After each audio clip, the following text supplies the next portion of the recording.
Can everyone hear me okay? Yeah, this is the first rule of being in a virtual world and a hybrid world and everything, right?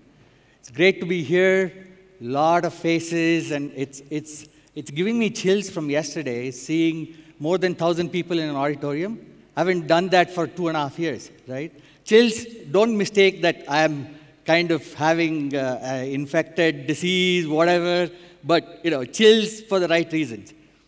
So on a lighter note, I asked Pari and Nitika yesterday, what was the logic for sequencing certain discussions on the first day and the second day, right? Because we all grew up in watching a movie industry where the first day, first show, you have complete set of audience, standing room only and everything. So they came out and said, best for the last, right? So I'm taking them for face value, right? Thank you. So we heard so many things yesterday from Pari and today with respect to building products out of the CoE, startup ecosystem. What I wanted to talk about today was building something inside of a CoE from ground up, right?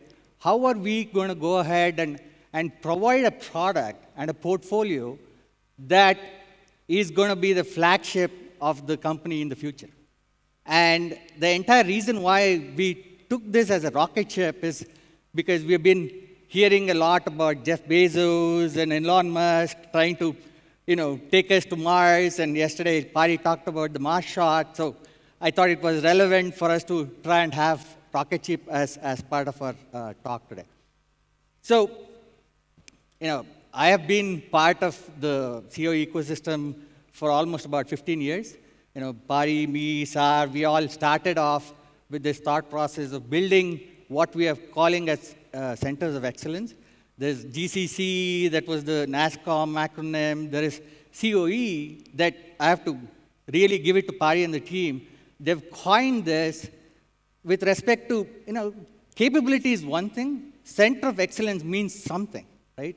Where you are excelling in what you are trying to build, what you are trying to deliver. And that's something that there is something in the name, right? And it's matured so much in the last 15 years. And that's something that I want to talk about today as well, right? So, Cloud Rocketship. I want to try and take you through a journey about this Rocketship in the next 15, 20 minutes and try and cover some things that we have done as part of our Rocketship and our journey, right? So I'm going to start talking about our journey of Commonwealth. So Commonwealth, a lot of people probably saw our booth as we entered the convention hall. A lot of people came and asked us, what is Commonwealth all about, right? Commonwealth started in 1996. It actually came out of the AT&T Bell Labs. And we started with something that's not really very sexy in the new world, in trying to do backup and recovery systems. And we did really well, grew the company quite a bit in the 2000 era, when software companies were actually trying to grow up and all that. And we also realized India has a lot of potential, right? And we started talking about setting up engineering teams and all that. I, in fact, have 3 of my engineering leaders, Joe, Amit, Vijay, if you can stand up. They have been part of our journey for the last 15, 16 years. And they were instrumental in starting our engineering center in India. And this happened in parallel when Commonwealth was kind of growing up in the industry, right? And this is something that I want to make sure that everybody realizes. When we start talking about India, we don't really understand the foundations that we have built over the years. So I want to make sure that this stays with us, right? Then, we had a lot of growth in Commonwealth. In between 2010 to 2019, we also became a public company, and we grew, because data started growing, and we started trying to understand that companies and customers don't really have, they want much more than just trying to back up and restore their data. They want capabilities for managing the data. So we started building a lot of intelligence around data management and started to try and provide these solutions with our customers, which grew our company manifold, right? At the same time, we were also building our engineering presence in India. It grew, and we established a huge amount of technical knowledge in the India Center. And I'm talking about people who have been part of the India Center, and they're still with us for over a couple of decades now, right? And I do want to make sure that that stays with us as we move forward in this journey. So 2019 was a very important inflection point of Commonwealth. Why? Because we actually have our current CEO, Sanjay, who joined us in 2019. And, everybody talked about transformation and all these things in the last couple of days. But one of the things that I firmly believe is being in the right place at the right time, right? When you're trying to catalyze transformation, that's very, very important. And when Sanjay came over to Commonwealth, we had a pretty good product set. We had grown up to a decent mid-sized company. But we also started realizing that this may not be our future, right? So we started trying to reflect around what the customer needs are. And we also saw that cloud acceleration was happening across the world. And we wanted to make sure that we get ourselves plugged into this cloud acceleration and figure out what is it that we can provide to our customers within the realm of what Commonwealth does, right? That's one piece of, I want to make sure that we cover that. And at the same time, we decided that, we want to build on the engineering presence that we had, over the years, we had built over, a solid foundation of engineering presence. We wanted to go ahead and transform this to a center of excellence, right? And the center of excellence construct that we started working on was truly create a microcosm of Commvault in India. And that was the thought process, to try and make sure that everything that we had in our corporate headquarters was represented in India. And we started off with the journey, right? These two are very interesting points to note because they started in parallel, right? And I jump a little bit and try and talk about now and our way forward. We have started trying to identify a unified data management platform, and I'm going to talk about that in a minute, where we see this convergence. I mean, we are still not totally cloud adopted across our customers, and we still see a lot of customers in the on-premise infrastructure. So we want to make sure that we build a unified data management platform that they can actually make use of both the worlds, right? And at the same time, how is the GCoE providing the lighthouse to the future, right? What is it that we are doing that is giving enough fuel for the company to move forward? So I'm going to cover quite a bit of this in the next few minutes. So, we talked about 2019 being a big inflection point in Commonwealth. We realized that cloud adoption is growing big time, right? And then we also realized that at the same time, the market that we were in, trying to cover the on-prem infrastructure customers, was getting stagnant. Because, and that's one of the reasons why I do want to talk about, trying to build something for the future inside of a profitable company. It's not very easy.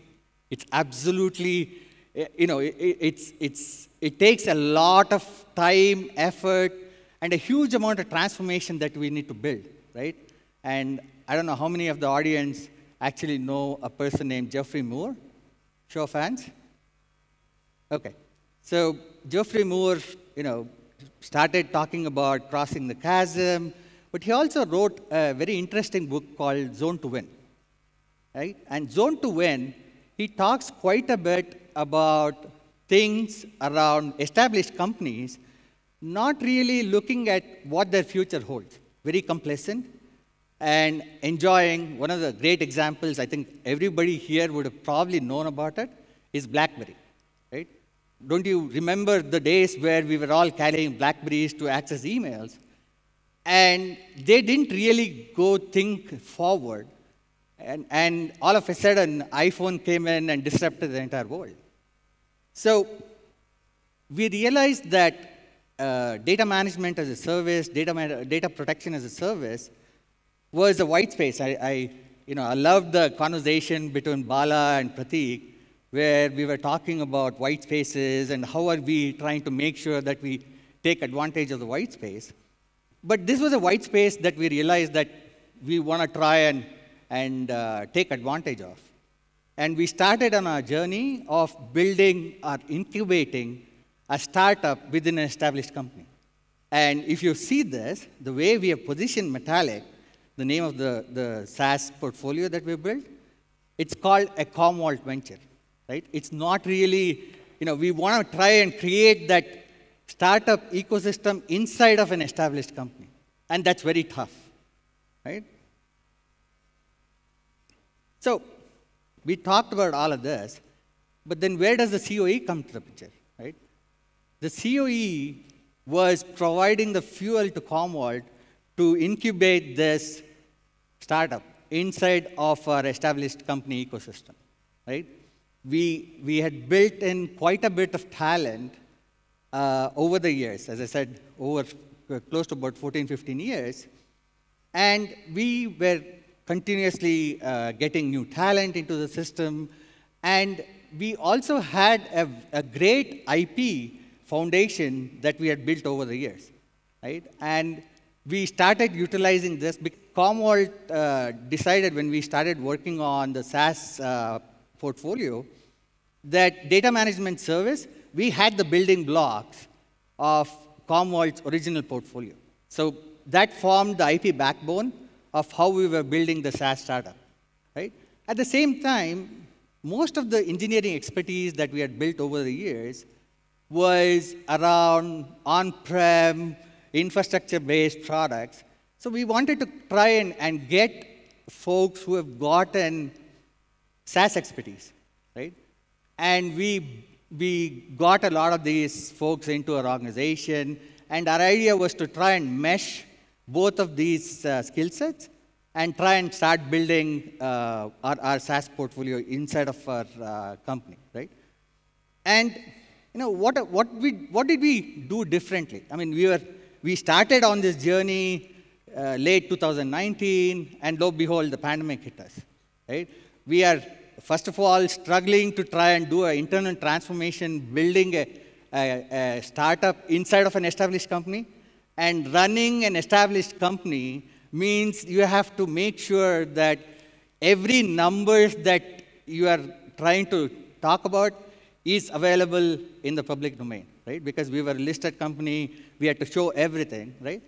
And trying to do all of that, we had the pandemic add another disruption. And one of the things that we realized that this disruption actually created a lot more opportunities for us. We realized that we could actually attract a lot more talent virtually. I mean, Joe will tell you, we started working with different campuses, and we were able to attract more people from campuses across India at a faster rate, getting them more excited, because every time you do a campus recruiting, you get to spend a day. But this was virtual, and we could do this for a longer period of time, right? So we got them much more associated with it. And then the virtual reality of pandemic also helped us establish better customer context. We established Slack channels with the customers that we wanted to try and start off with early adopters for our Metallic product.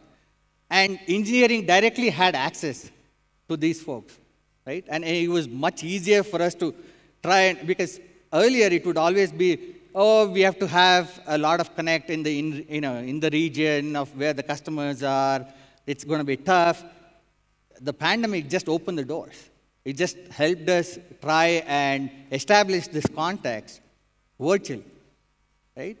And we did all of this in the last 18 months. And, you probably saw the highlights. We have over 80% of Metallic operations across engineering, customer support, product management, everything about Metallic. More than 80% is actually done out of the CoE, right?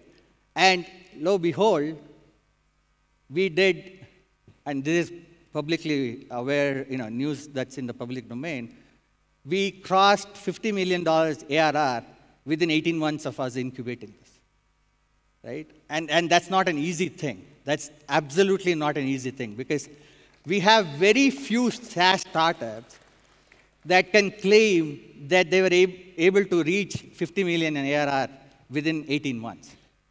And the entire aspect of us trying to build this laid with the foundation of what we were able to accomplish from the CoE. As I said, the CoE gave us the fuel to try and go build this amazing Rocketship.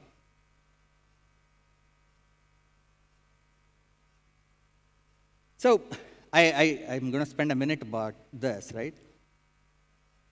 I talked about best of both worlds for our customers.